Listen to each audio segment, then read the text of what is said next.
بسم اللہ الرحمن الرحیم۔ سورہ فیل۔ یہ سورہ مکی ہے اور قرآن پاک میں ترتیب کے اعتبار سے یہ 105 نمبر پر ہے۔ اس میں کل 5 آیات ہیں۔ فیل ہاتھی کو کہتے ہیں اور اس میں ہاتھی والوں کا قصہ بیان کیا گیا ہے۔ اسی مناسبت سے اس کا نام سورہ فیل ہے۔ بسم اللہ الرحمن الرحیم۔ الم تری کیف فعل ربک باصحاب الفیل الم یجعل کیدہم فی تضلیل وارسل علیہم طیرا ابابیل ترمیہم بحجارۃ من سجیل فجعلہم کعصف مأکول۔ کیا آپ نے نہ دیکھا کہ آپ کے رب نے ہاتھی والوں کے ساتھ کیا ان کی تدبیروں کو ناکام نہ کر دیا اور ان پر پرندوں کے جھنڈ بھیجے جو ان پر کنکریاں برساتے اور پھر انہیں کھائے ہوئے بھوسے کی طرح کر دیا۔ تاریخی پس منظر۔ اس سورہ مبارکہ میں اللہ تعالیٰ نے جو واقعہ بیان کیا ہے وہ حضرت محمد مصطفیٰ صلی اللہ علیہ وآلہ وسلم کی پیدائش سے تقریباً 50 یا 55 دن پہلے کا ہے۔ واقعہ کچھ اس طرح ہے کہ یمن اور حبشہ کا بادشاہ ابراہہ تھا۔ اس نے اپنے علاقے میں ایک عبادت خانہ کلیسا بنوایا اور اعلان کروا دیا کہ لوگ اب اس عبادت خانے کا طواف اور حج کریں۔ اس نے یہ کلیسا خانہ کعبہ کی اہمیت کو ختم کرنے اور اپنے ملک کی اہمیت کو بڑھانے کے لیے تعمیر کروایا تھا، کیونکہ دور دور سے لوگ بیت اللہ کا حج کرنے آتے، جس کی وجہ سے مکے کو مرکزی حیثیت حاصل تھی۔ ابراہہ کا یہ اعلان اشتعال انگیز تھا اور اس نے ایسا جان بوجھ کر کیا۔ جب عرب کے لوگوں کو اس بات کا علم ہوا تو انہیں یہ بات بہت ناگوار گزری اور قبیلہ بنی کنانہ کے ایک شخص نے موقع پا کر اس کلیسا میں رفع حاجت کی اور اسے نجاست آلود کر دیا اور وہاں کچھ توڑ پھوڑ بھی کی۔ جب یہ خبر ابراہہ تک پہنچی تو وہ بہت طیش میں آیا اور ایک بہت بڑا لشکر لے کر مکے کی طرف چلا اور قسم کھائی کہ وہ خانہ کعبہ کو گرا دے گا۔ اس نے ہاتھیوں کا ایک بہت بڑا لشکر تیار کیا۔ ادھر مکہ والوں کے لیے ہاتھی ایک نئی چیز تھی، وہ بھی ہاتھیوں کا ایک بہت بڑا لشکر۔ لہٰذا وہ ہاتھیوں کے لشکر کو دیکھ کر گھبرا گئے اور کہنے لگے کہ ہم ان سے مقابلہ نہیں کر سکتے۔ اس موقع پر حضرت عبد المطلب رضی اللہ تعالی عنہ جو کہ حضرت محمد مصطفیٰ صلی اللہ علیہ وآلہ وسلم کے دادا تھے اور مکے میں سردار بھی تھے، اور خانہ کعبہ کا انتظام بھی انہی کے ہاتھ میں تھا۔ انہوں نے لوگوں سے فرمایا کہ تم سب پہاڑوں پر چلے جاؤ اور اس حرمت والے شہر کو اللہ تعالیٰ کے سپرد کر دو۔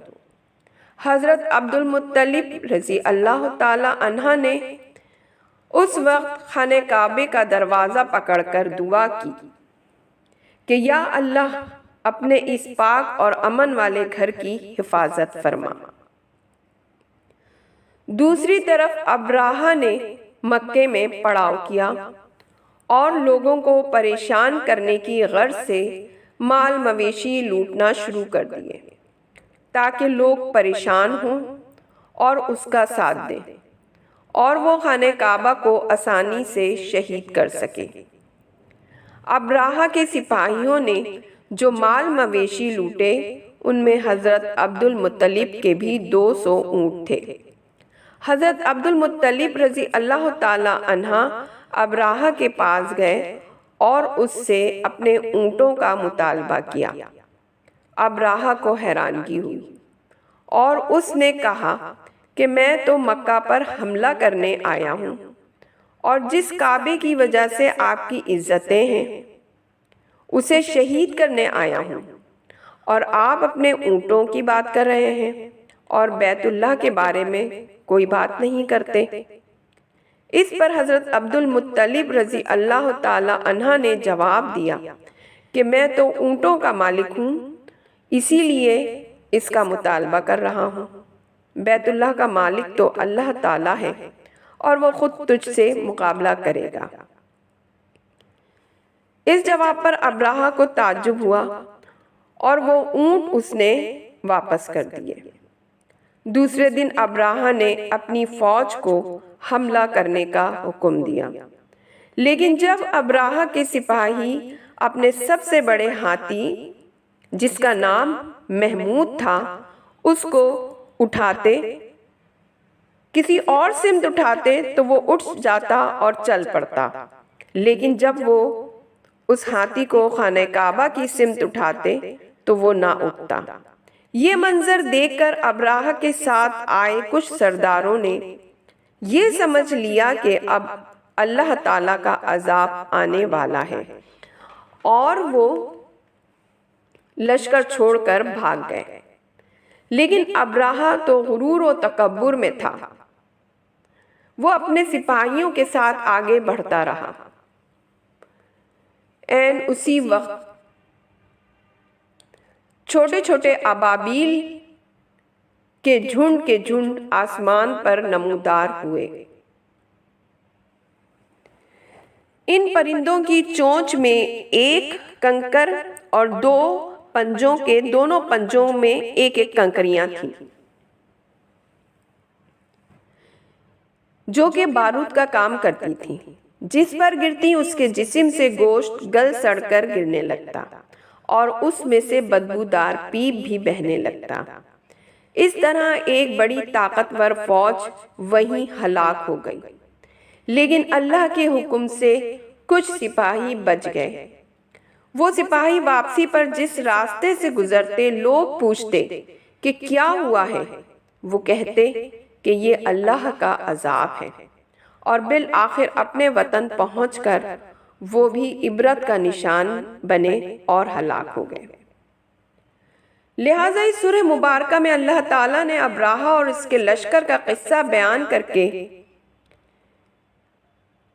قریش اور عرب کے لوگوں کو یاد دہانی کروائی ہے کہ اللہ تعالیٰ نے کس طرح ایک بڑی فوج کو ہلاک کیا، کافروں کے غرور و تکبر کا انجام بھی بتایا، اور بتایا کہ اللہ تعالیٰ کو اپنے گھر کی حفاظت کچھ مشکل نہیں، اور اللہ چاہے تو چھوٹے چھوٹے پرندوں سے یا کنکریوں سے بھی ایک بڑی فوج کو ہلاک کر سکتا ہے، اور اپنی قدرت کا اظہار بھی اللہ تعالیٰ نے اس سورہ مبارکہ میں فرمایا۔